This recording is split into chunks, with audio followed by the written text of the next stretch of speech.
I still remember the sound of that autumn rain against the kitchen window. Steady, rhythmic, almost hypnotic. Funny how the most ordinary details become engraved in your memory when your world is unknowingly balancing on the edge of collapse. That morning, everything seemed normal, or at least I convinced myself it was. The house smelled faintly of coffee and toasted bread. The radio played some overplayed Ed Sheeran song, and my wife, Emily, hummed softly while scrolling through her phone at the counter. If anyone had walked in, they would have thought we were the picture of a happy marriage. Two people in their mid-30s, living comfortably in a nice home outside of Denver, sharing quiet mornings before another long day. But the truth was, that picture had cracks, hairline fractures that had started showing months before, maybe even years before, depending on how honest I want to be. I was 36 then, a construction project manager.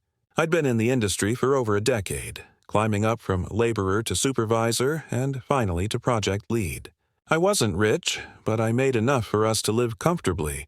A 3-bedroom house in the suburbs, a reliable car, a yearly vacation somewhere warm. Life was steady, predictable, and maybe that was the problem. Emily and I met in 2012 at a friend's barbecue. She was studying graphic design, all bright eyes and reckless energy, while I was still wearing the dust and sweat from construction sites. Somehow, we clicked. I was grounded, dependable, the guy who showed up early and left late. She was spontaneous, creative, the kind of person who could make a boring Tuesday night feel like an adventure. For a while, we balanced each other perfectly. We got married in 2015 in a small ceremony in the Rockies. I still remember the way she laughed during her vows, the nervous crack in her voice as she said my name. It was genuine. I don't doubt that. Somewhere deep down, I know she loved me. At least the version of me I was back then. But time changes people in quiet, invisible ways. By 2021, life had started to feel heavy. COVID had come and gone, but the stress lingered like a bruise. Work had become relentless, managing remote crews, delays, supply shortages. I was exhausted, constantly distracted, and I guess that's when I stopped noticing the small things. The way she stopped waiting up for me. The way she'd spend long nights in her office under the excuse of freelance projects. The way her phone always seemed to be face down. I brushed it off. I told myself she was just busy, that she needed her own space. I believed that trust was something you earned once and kept forever. The first real red flag came in late November, a cold Saturday evening. I'd planned a dinner out, her favorite Italian place downtown, the one with the ridiculous 2-hour wait time and the best tiramisu you could find. She seemed annoyed, not in the obvious way, but like she'd rather be anywhere else. I remember reaching for her hand during dinner and feeling her pull away just slightly, pretending to adjust her napkin. Afterward, when we got home, she told me she was tired and went straight to bed. I stayed up, staring at the flickering TV screen, half watching some football game I didn't care about. Something in my gut twisted, but I couldn't name it. That's the thing about betrayal. It doesn't announce itself with fireworks. It seeps in quietly, like smoke under a closed door. In early 2022, she started mentioning a client named Mark. He was a marketing consultant, apparently helping her with some rebranding work for her freelance business. She'd talk about him casually, how smart he was, how he gave great feedback, how much he understood her creative side. I didn't think much of it. I wanted to be supportive. I was proud of her for taking on more clients, building something of her own. I even joked about finally having someone who could teach her about SEO. But then she started dressing differently. Subtle at first, a new lipstick shade, a different perfume, clothes that didn't quite fit her usual style. She said it was part of her professional image. I wanted to believe that. I really did. Around that time, my mother got sick. Stage 2 breast cancer.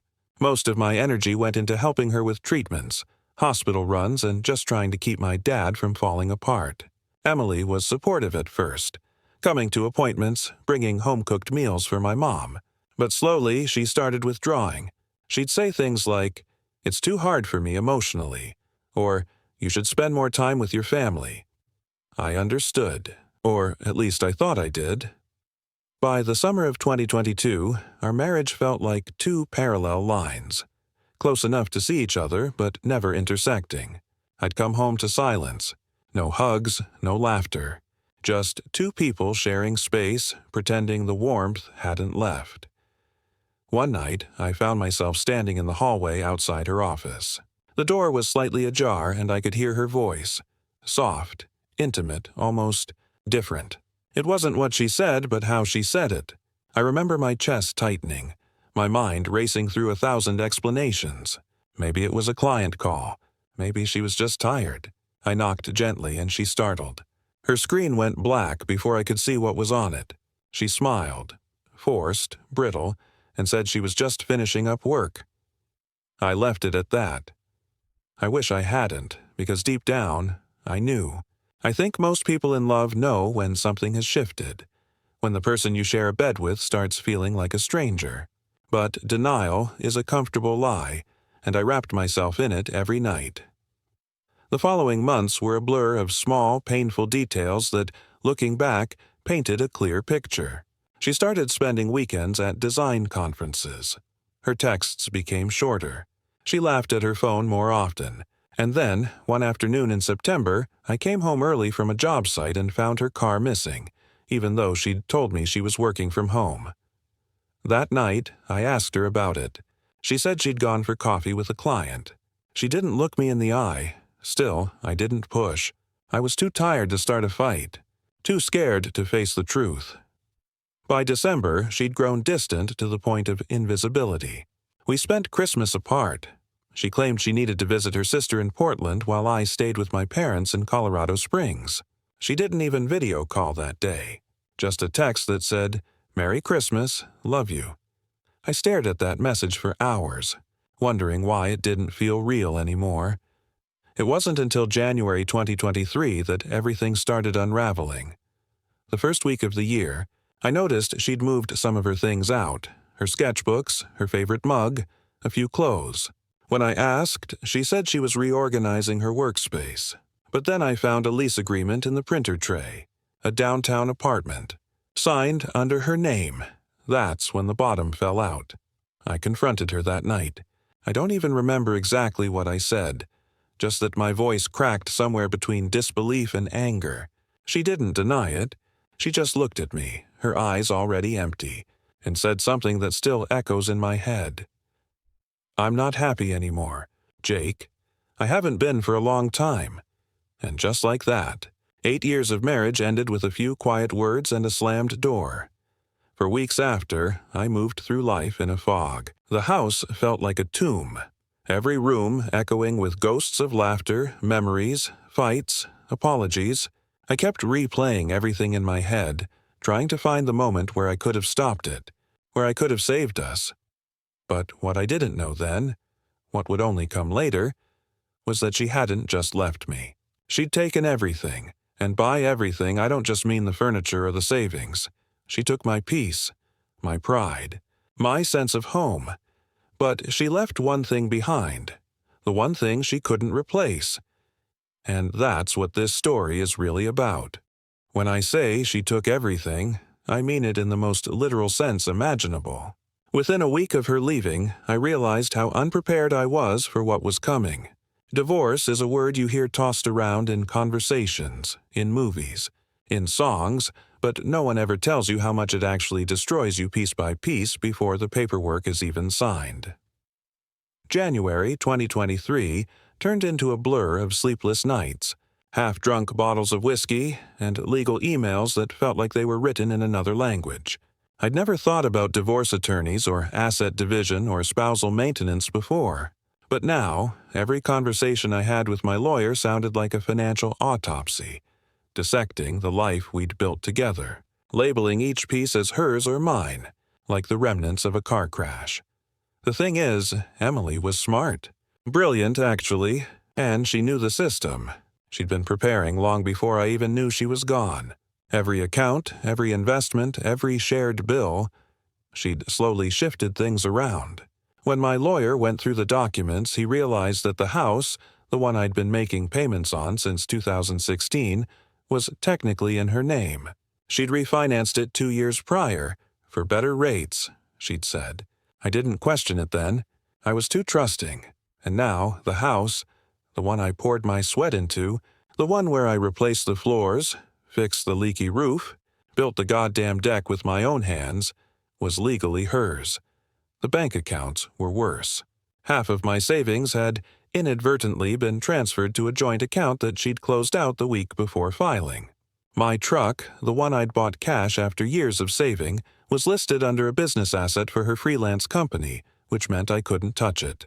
Even my tools, the damn tools I'd bought when I was 23, she listed as marital property. I remember sitting in my lawyer's office, staring blankly at the paperwork. His voice was calm, measured, the kind of practiced sympathy you get from someone who's seen 1,000 men like me before. He told me, "You'll need to prepare for the worst." I laughed, a short, broken sound, because what was worse than this? But it did get worse. A week later, I found out about Mark. He wasn't just some client. He was the reason, the center of it all. The marketing consultant who understood her creative side. I found out through a mutual friend, someone who'd seen them together downtown, holding hands like teenagers. Apparently, they'd been seeing each other for nearly a year before she left me. I should have felt rage. I should have wanted to burn it all down. But instead, I just felt hollow. There's something about betrayal that leaves a numbness so deep you can't even cry at first. You just sit there, staring at walls, wondering how someone who used to look at you like you were their whole world could now look right through you. For a while, I stopped functioning. I went through the motions at work, answering calls, attending site meetings, pretending everything was fine. But my coworkers noticed. I stopped shaving. I lost weight. My temper was short. One of the guys, an older foreman named Rick, pulled me aside one day and said, "You look like a ghost." Man, he wasn't wrong. The divorce hearings dragged on through February and March. Every court date felt like reopening the same wound. She'd show up with her lawyer. Always composed, always calm. She'd wear that same soft expression she used to wear when she was trying to get me to see her side of an argument. But now it wasn't an argument. It was a battle over what was left of my life. The day the settlement came through, I sat in silence as my lawyer read the details. She got the house. She got a chunk of my retirement fund. She got the car. She even got the dog, Charlie, our golden retriever. I'd had that dog since he was a puppy. She argued she was better suited to care for him because of my work schedule. The judge agreed. When I got home that evening, the house was empty. Not just physically, but emotionally. There's a sound that silence makes after someone leaves. It's heavy, suffocating. You start to notice echoes in places that never had them before. I remember walking into the bedroom and seeing the faint outline of where her dresser used to be, the dust-free rectangle on the wall where a picture frame had hung. I sat on the edge of the bed and finally broke. That night I cried harder than I ever had in my life.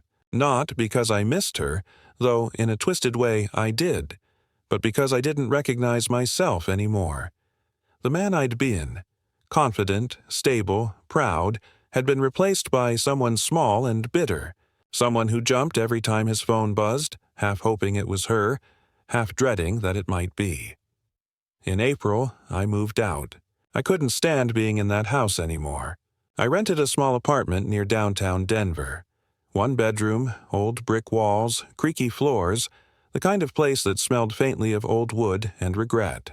I told myself it was temporary, but that apartment became my exile. Nights were the hardest. I'd lie awake staring at the ceiling, wondering if she was happy, if Mark made her laugh the way I used to, if she ever thought about me at all. My friends told me to move on, to get back out there, to start fresh. But I couldn't. It felt wrong, like trying to build on a foundation that had already collapsed. I started drinking more than I should have. Whiskey mostly. It numbed things, blurred the edges of memory. I'd sit by the window, watching the city lights flicker against the snow, replaying our life together in my head. The vacations, the birthdays, the stupid inside jokes. I kept asking myself why. Why wasn't I enough? Some nights I'd scroll through her social media. She looked happy. Effortlessly happy. smiling in every photo, her hand resting on Mark's chest like she'd been doing it for years. They went to the same places we used to go, even that Italian restaurant. I saw a picture of her there once, wearing the same dress she wore on our anniversary. That image haunted me. But then something unexpected happened. One morning in May, I got a call from a mutual acquaintance, someone who worked with Emily on a recent project. She didn't mean to tell me, but she mentioned something that made my heart stop cold. Emily and Mark had gotten engaged. 4 months. 4 months after our divorce finalized. I laughed when I heard it, but it wasn't from amusement. It was disbelief. I sat in that apartment, surrounded by empty takeout boxes and unopened mail, thinking about how disposable I must have been, how easily she replaced me. That day was my breaking point. I left work early, drove for hours without a destination, ended up at this old lake about an hour north of Denver, the kind of place we used to visit when we needed to reconnect. I parked by the water, sat on the hood of my car, and just stared at the horizon. The air was cold, crisp, the kind that burns your lungs a little when you breathe too deep. I thought about everything.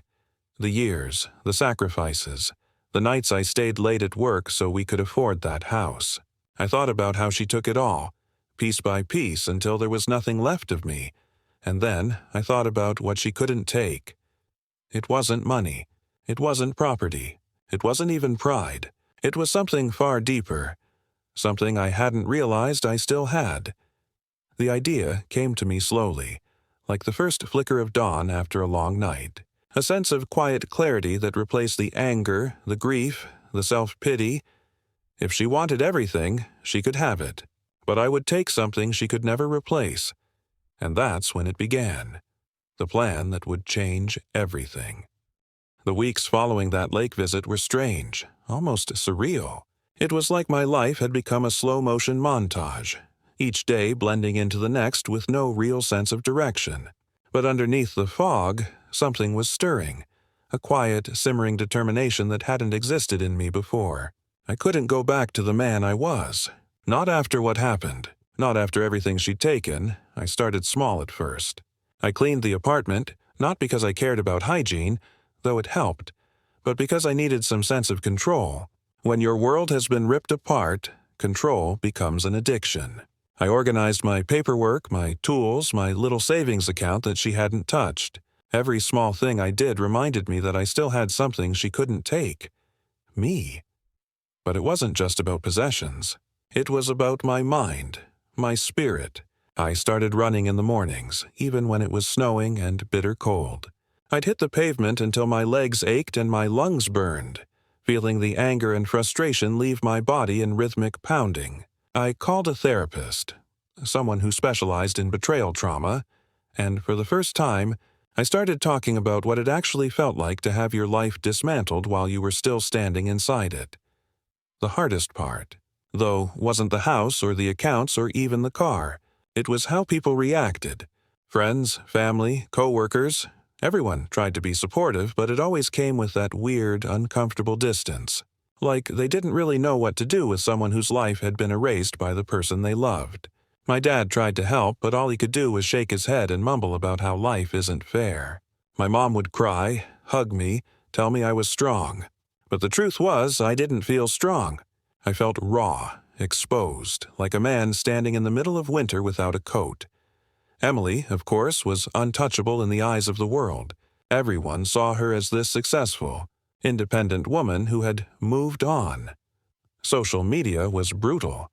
Vacation photos with Mark, dinners at places we used to go, smiling selfies with captions like, "New chapter, new me."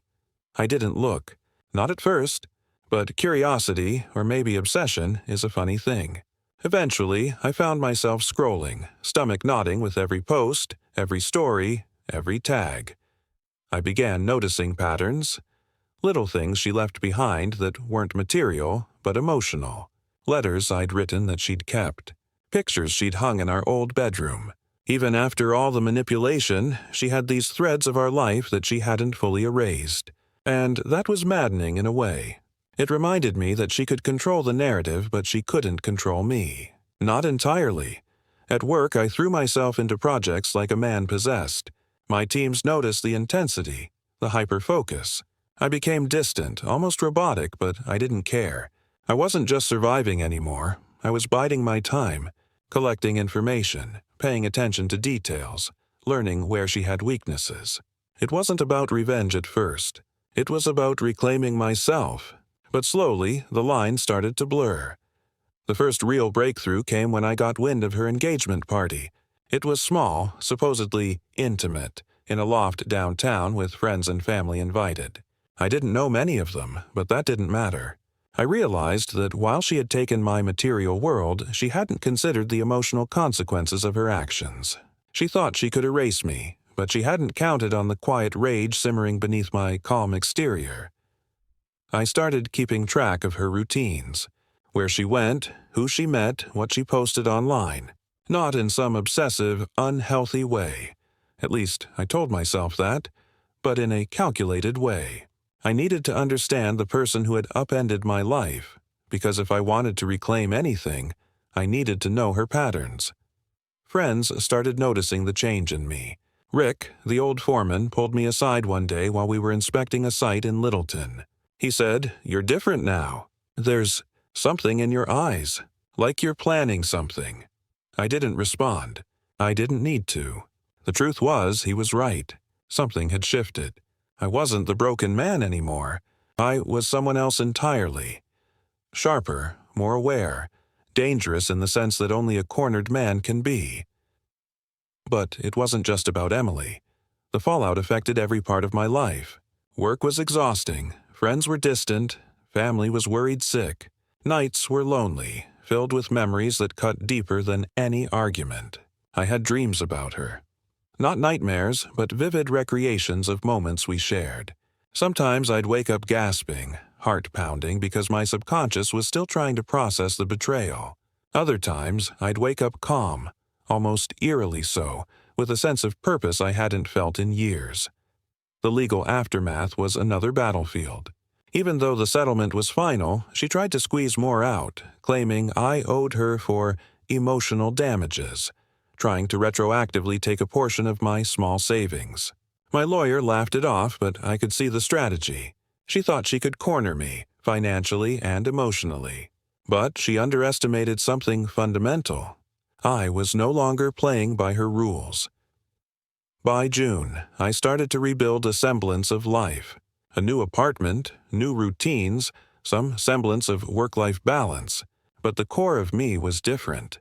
Every interaction, every decision, every thought was filtered through the lens of what had been taken from me. I became hyper-aware, calculating, cautious. And in that heightened state, I discovered something I hadn't realized before. The one thing she could never take from me was my ability to act, to make choices that could change the narrative entirely. It was in that period of quiet recalibration that I realized how much power she had assumed she had. She thought that taking my possessions, my stability, my routine, and even Charlie, my dog, would break me, that I'd crumble into nothingness, like some cliché figure from a tragic movie. But the truth was, I was evolving in ways she could never anticipate. I started thinking about the one thing she had overlooked, the one thing she couldn't replace, the one thing that wasn't tangible, something tied to memories, identity, and the human need for justice, something profoundly personal and irreplaceable.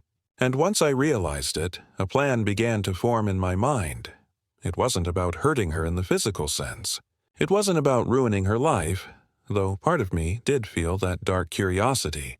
No, it was about reclaiming my sense of self, reclaiming what had been stripped from me piece by piece. I didn't act immediately. I spent months observing, learning, waiting. Patience became my ally, and planning became a sort of therapy. Every small victory, understanding her schedules, noticing patterns in her life, uncovering weaknesses, felt like building a ladder out of the pit she had thrown me into. By late summer, I had enough pieces to start acting, and the first moves I made would be subtle, invisible, almost undetectable, but they would set the stage for something she could never anticipate. Because when someone takes everything from you, the first step isn't retaliation. The first step is reclaiming yourself, and once you do that, the rest, the part they think is untouchable, becomes fair game. I realized something chilling at that point. She may have taken my house, my savings, and even my dog, but she had not taken my mind, my conscience, my creativity, my capacity to change the rules. And that, as I would soon discover, was the most powerful weapon of all. The stage was set. All that remained was to decide how far I was willing to go to take back what she could never replace. By September 2023, I had reached a point where the anger that had once consumed me had transformed into something quieter, more potent. It wasn't blind fury anymore. It was calculated, measured, almost artistic in a sense. I spent the better part of that summer watching, listening, learning. Every post she made, every photo, every casual mention of a weekend trip with Mark or client meeting became data points. Patterns emerged, weaknesses appeared, and slowly I began to see a way forward. Not just to heal, but to reclaim something she could never take. The first step was subtle. I reconnected with old friends I'd drifted away from. People who had always had my back but had been pushed aside by the daily grind of a married life. I started documenting everything. Receipts, schedules, even minor interactions. Little things she would have considered inconsequential. The meticulousness surprised even me. I wasn't thinking about revenge in the traditional sense, at least not yet. I was thinking about restoration, rebuilding the version of myself that she tried to erase. And then came the moment when it shifted from restoration to action. Emily had started a new design studio downtown and her online presence was booming. She was everywhere, smiling at networking events, posting about her creative breakthroughs, sharing teasers of projects she'd promised me she'd finish with my input. I realized something crucial. She was so focused on building this new life that she had overlooked one thing: the history we shared, the emotional imprint of our years together, the parts of me that could never be replicated or replaced. I decided to act, not impulsively but surgically. I began attending some of her public events under the guise of anonymity, blending into the background, observing, noting weaknesses. I wasn't doing this to confront her publicly or to humiliate her. I was doing it to understand the landscape, to plan for a reclamation that was deeply personal. One night in early October, I stumbled across an old box of our photos while helping a friend move. It was ridiculous. Hundreds of snapshots from vacations, birthdays, small adventures. The kind of memories you forget exist until you see them again. As I flipped through them, I realized something. These were mine too. She couldn't take these from me. She couldn't erase the mornings we woke up laughing, the nights we stayed up talking about nothing, the subtle ways we understood each other without words. It was mine in a way that was untouchable, and that realization hit me like a punch to the gut. The plan started forming almost naturally after that. I would reclaim the one thing she could never replace, the one thing tied not to money or property, but to her sense of control over me. My goal wasn't public embarrassment, though the irony would inevitably sting. It wasn't legal retribution either. I had nothing left to fight for in court. No, this was personal. Deeply personal. I began by creating a scenario that would leverage her own arrogance against her. She had always prided herself on being in control, on being untouchable, untouchable in charm, untouchable in her professional world. That pride was her Achilles heel. I started with small manipulations, subtle reminders of moments she had overlooked, gently revealing through carefully placed hints that someone still remembered, someone still noticed. Then came the bold part. I had always loved writing, journaling mostly, a habit I'd kept secret from her. I began documenting everything, not just for memory, but as a weapon. Detailed accounts of events, emotions, interactions, the heartbreak, the betrayal, the subtle injustices that the world ignored. Every memory became a story, a thread that connected back to her actions, and more importantly, back to me. By late October, I was ready. I reached out to a close mutual friend, someone she trusted completely, and casually shared a small, seemingly innocuous story from our past, one she thought was private. The friend, not realizing the significance, mentioned it in passing at one of her studio events. She laughed, dismissive, but I could see the flicker, the tiny, almost imperceptible crack in her composed facade. It was beautiful in a twisted way to witness. She realized, without knowing fully, that she had lost some control over the narrative, that she wasn't untouchable anymore. What I took wasn't material. It wasn't the house, the money, or even the dog. What I took was far more intimate. Her perception of me, her belief that she could erase me entirely from her life. Each carefully orchestrated reminder, each subtle trace of my presence in places she thought I no longer existed, chipped away at that illusion. It wasn't easy. There were nights I questioned myself, nights I wondered if I had crossed the line, if I had become the very thing I despised. But every time doubt crept in, I remembered the months of hollow emptiness, the legal battles, the stolen years, and I reminded myself that this wasn't about cruelty. This was about balance, restoring the equilibrium that had been violently disrupted. By November, I saw the effect. She was anxious in ways she hadn't been before. Little things. Flinching at a name, pausing mid-conversation, subtle avoidance of people who might mention the past. She was beginning to realize that her victory wasn't complete, that I still existed, fully formed and entirely independent of her. It's strange, but reclaiming that part of myself gave me something I hadn't felt in years. Power. Not the destructive kind that seeks to ruin others, but the restorative kind that comes from knowing you are whole, regardless of what was taken from you. I was no longer the hollow man staring at the ceiling in the dead of night. I was awake, alive, and untouchable in ways she couldn't imagine. That's when I knew I had succeeded. Not in revenge, not in victory, but in reclamation. The one thing she could never replace. The essence of me, the part of my life she thought she could control, was back in my hands, entirely.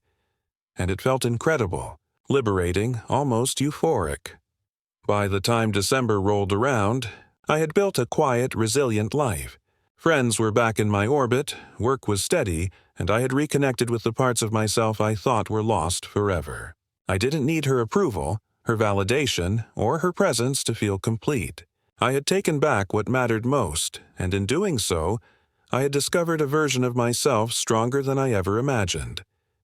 And yet, even in that victory, I felt the shadow of what had happened lingering. The betrayal, the loss, the months of pain. They were part of me now, inseparable from my story. But instead of weighing me down, they propelled me forward. They reminded me of the man I had been, the man I had lost, and the man I had become. The one thing she could never replace wasn't just me.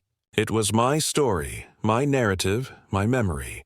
The invisible but unbreakable thread that tied my past, present, and future together. And with that thread firmly in my grasp, I finally felt free. The winter of 2023 was cold, both outside and within. Denver's streets were dusted with snow, each flake like a reminder of the year's devastation and the slow rebirth that had followed. I walked those streets often, alone, listening to the crunch of snow beneath my boots, feeling the sting of icy wind against my face. It was grounding, real. A sharp contrast to the fog I had lived in for months, numb and broken. By now, Emily had fully moved on. Social media was flooded with pictures of her and Mark, vacations in Aspen, dinners at the fanciest rooftop restaurants, him holding her hand like he was keeping a tight grip on a trophy. It would have stung a year ago. But now, it only reinforced something I had realized long before. She could never control me again. Charlie was gone. Yes, that hurt like a raw wound. Every morning, I'd wake up half expecting him to bound into my room, tail wagging, and instead, I was met with silence. But in that silence, I discovered something profound.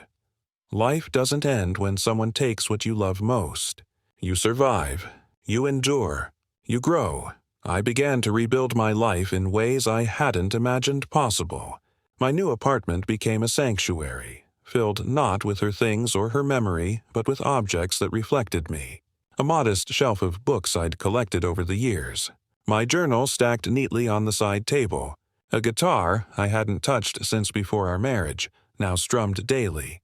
I discovered the joy of quiet solitude, of reclaiming small, personal victories that no one could take away. By February 2024, work had transformed into more than just a job. I threw myself into it with renewed vigor, not to distract myself, but to create. I began taking on challenging projects, ones that pushed my limits. Promotions followed, but the recognition didn't matter as much as the sense of purpose it gave me. It was mine, fully earned, untainted by anyone else's influence. Friends noticed the change, of course. Rick, always a blunt observer, commented one evening over beers, "Man, you're different," like a storm passed through and left a whole new landscape. I laughed, not bitterly, but with a kind of understanding only someone who's rebuilt from ruins could know. He was right. I was different, stronger, sharper, unapologetically me. The final piece of my reclamation came in the most unexpected form. Forgiveness. Not for her sake. Not because she deserved it. She didn't. But for mine. I realized that as long as I carried anger, bitterness, and resentment, she still had power over me. And I refused to let that happen. I didn't need her approval or her recognition, but I did need peace. It wasn't immediate. Forgiveness is never a single moment. It's a gradual process, a quiet understanding that the past cannot dictate your present. I revisited the lake where I had first felt clarity back in May 2023. I stood there for hours, watching the sun glint off the water, thinking about everything I had lost and everything I had regained. The years, the love, the betrayal, the heartbreak. All of it had forged me into someone unrecognizable to the old me. And yet, I liked this new me. By the time spring arrived, I had started dating again, cautiously, slowly, with someone who appreciated the person I had become, not the person I had been. It was tentative and awkward, but it was mine. I could feel love again without fear, without shadows lingering from the past. It was liberation in its purest form. Emily remained a distant figure in my life. I didn't hate her anymore, but I didn't feel anything she could manipulate. She had lost the power to define me. The one thing she could never replace, my autonomy, my dignity, my narrative, remained intact, untouchable. And in a strange, almost poetic sense, that was far more satisfying than anything I could have taken from her in return. Looking back, I realize now that the divorce, the betrayal, the theft of everything I thought was mine, wasn't just an ending. It was a catalyst. A violent, painful catalyst, yes, but one that forced me to rebuild, to reclaim, to redefine myself. And through that process, I discovered the truth that had eluded me for years. The most precious things in life aren't possessions, status, or even love. They're identity, agency, and the unwavering knowledge that no one can erase who you truly are. I often think about Emily, not with anger, not with longing, but with a detached curiosity, like observing someone from a distance, understanding their choices without being affected by them. And I know, with a quiet certainty, that no matter what she does, no matter who she becomes, she will never be able to take that one thing from me. Because in the end, the most valuable thing I ever had was never hers to take. It was mine all along, and now, for the first time in years, I feel whole.